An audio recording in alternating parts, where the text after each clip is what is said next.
জাফলং ভ্রমণের তৃতীয় এবং শেষ পর্বে আপনাদের সবাইকে স্বাগতম। আজ আমরা যাচ্ছি পিয়ার নদীর ওপারে, যেখানে প্রতিটি পদক্ষেপে লুকিয়ে আছে দারুণ সব বিস্ময়।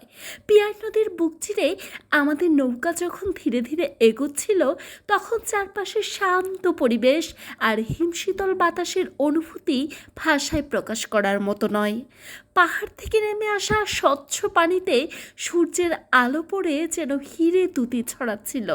ট্রলার বা নৌকার ইঞ্জিনের শব্দ ছাড়া চারপাশে এক অদ্ভুত নীরবতা, আর নদীর দুই পাশের চোখ জুড়ানো দৃশ্য আমাদের নৌকা ভ্রমণকে এক অন্যরকম অনুভূতির জন্ম দিল।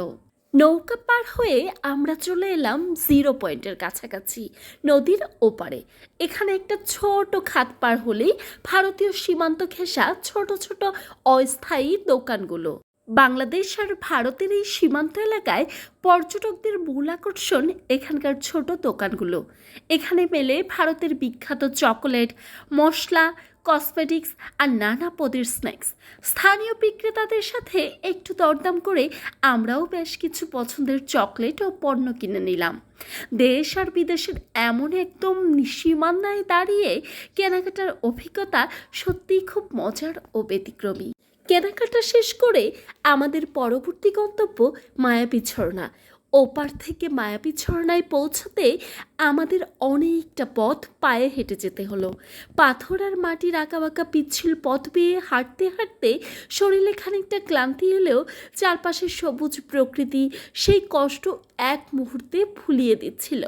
অবশেষে যখন মায়াবী ঝর্ণা দেখা পেলাম, তখন মনে হলো পুরো হাঁটার পথটাই সার্থক। উঁচু পাহাড়ের উপর থেকে ঝরে পড়া ঝর্ণার দুধে সাদা পানি আর তার গর্জন মনকে এক অদ্ভুত প্রশান্তিতে ভরিয়ে দেয়। মায়াবী ঝর্ণার হিমশীতল পানিতে হাত মুখ ধুয়ে যেন সব ক্লান্তি উধাও হয়ে গেল। জাফলং মানেই শুধু পাথর আর নদী নয়, জাফলংয়ের আসল রূপ লুকিয়ে আছে এর এক কোণে, যেখানে পাহাড়ের কোল ঘেঁষে বয়ে চলেছে এক অদ্ভুত মায়াবী ধারা।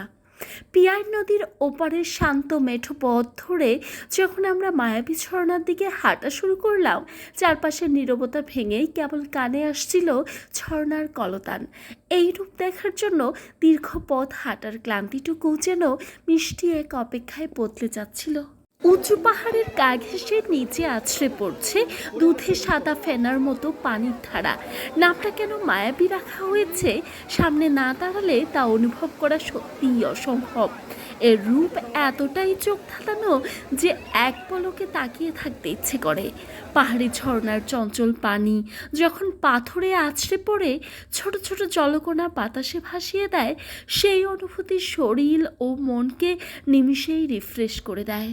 ঝর্ণার মায়ে শেষ করে চলে এলাম জাফলংয়ের মূল আকর্ষণ সাদা পাথরের স্বর্গরাজ্যে, যেখানে চোখ যায় কেবল রাশি রাশি সাদা পাথর আর তার উপর দিয়ে বয়ে চলা কাচের মতো স্বচ্ছ পানি। পাথরের উপর বসে পা ডুবিয়ে রাখার অনুভূতিটা এক কথায় অসাধারণ।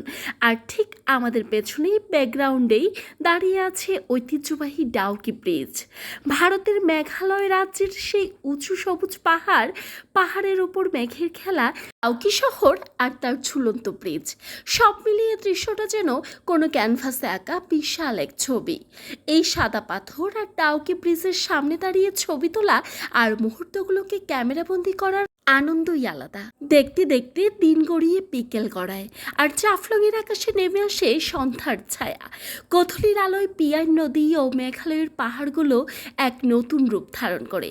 3 পর্বের এই জাফলং সফর আমাদের হৃদয়ে আজীবন স্মরণীয় হয়ে থাকবে। নদী, পাহাড়, ঝর্ণা আর প্রকৃতির রূপ দেখে শেষমেশ আমাদের বাড়ি ফেরার পালা।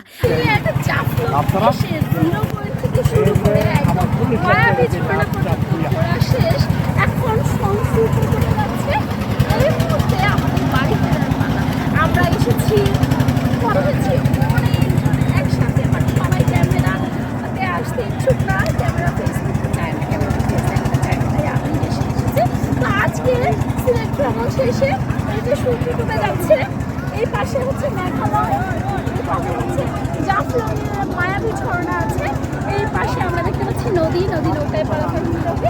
তো আজকের মতো এই পর্যন্তই আমি বিদায় নিচ্ছি। আশা করি জাফলংয়ের এই পর্বটি আপনাদের অনেক ভালো লেগেছে। দেখা হবে নতুন কোনো জায়গায়, নতুন কোনো ভিডিওতে। সবাই ভালো থাকুন, সুস্থ থাকুন। আল্লাহ হাফেজ।